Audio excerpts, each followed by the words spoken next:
I'm Dr. Jason J. Campbell, and I want to thank you for taking the time to watch this video. In today's lecture, I'm going to be discussing feminism. I'll be talking about first, second, and third wave feminism. I'll also be talking about sort of gender identity and the politics of embodiment. So hopefully at the end of this discussion, you'll know what first, second, and third wave feminism is. You'll understand the idea of embodiment, and also we'll talk about patriarchy and heterosexual normativity. So there's a lot that we need to discuss. So with that, let's begin. Okay, this is feminism. All right. The first thing to discuss in an introductory comment on feminism is the common misunderstanding that in order to be a feminist, you need to be a woman. That's the first misunderstanding. It's incorrect to say that in order to be a feminist, you have to be a woman. I consider myself a feminist, and I'm a man. So that men can be feminists, and there are very many male feminists.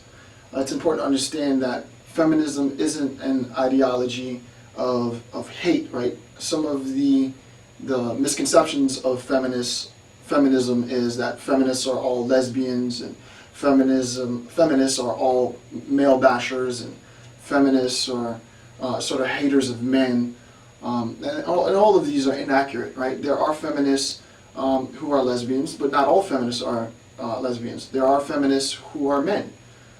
So the point is there are gross exaggerations of what feminists represent, what they fight for, what they argue for, what they demand. And even though this lecture might be 60 to 70 minutes long, I still won't be able to do the theory justice because it's so complicated.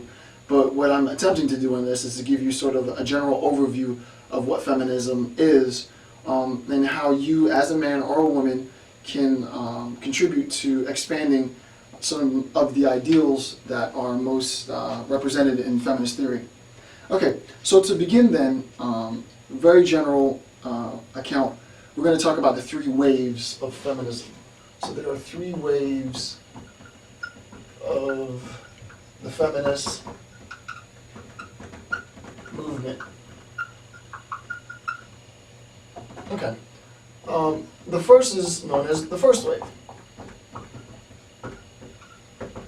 And I'm not going to go into too much detail on the various waves, more so I'm going to give you a quick introduction to these waves and then jump right into the theory, because that's what I do. I do theory. So the first wave of feminism is marked by suffrage. And this is the right to vote.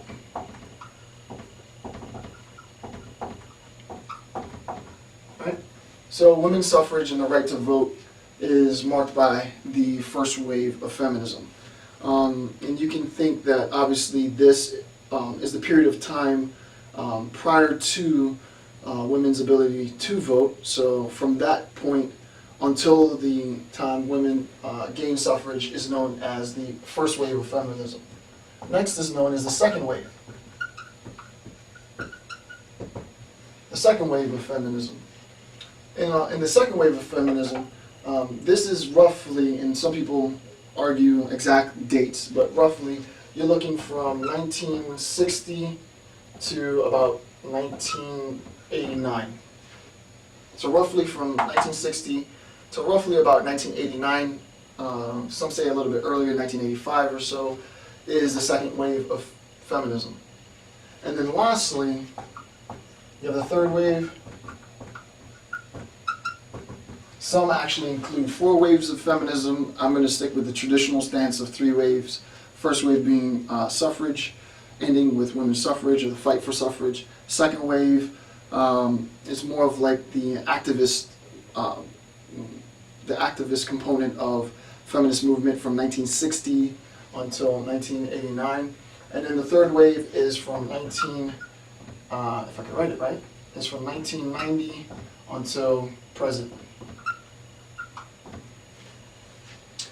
So you're looking present day, for many would categorize this as third wave feminism.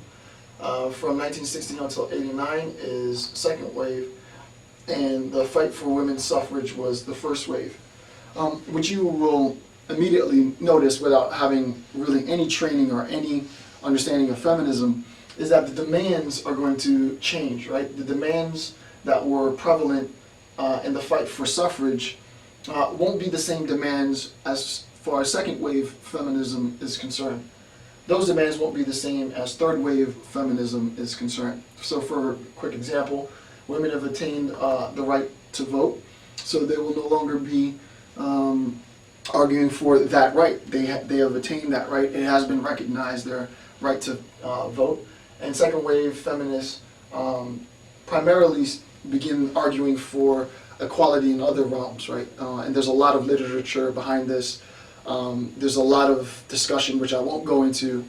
Some feminists have discussed things such as difference feminism, which recognizes the biological difference between men and women, but still say that there should be equality despite difference, and so on and so forth. There's lots of incarnations of feminist theory.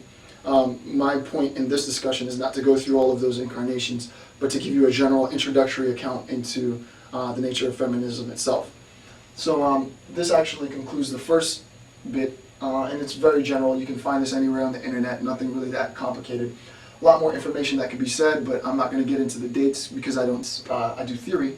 And we understand what the different waves are, first, second, and third, and we understand what the goals were. Suffrage, this is more activist, ACTIV, women's activism, and then many are still debating what feminists are currently talking about. I'm going to spend probably most of my time in this section in discussion on feminism talking about some of the concerns that I, as a male feminist, have with respect to third wave feminism, as well as women in the field. Okay. All right. So to begin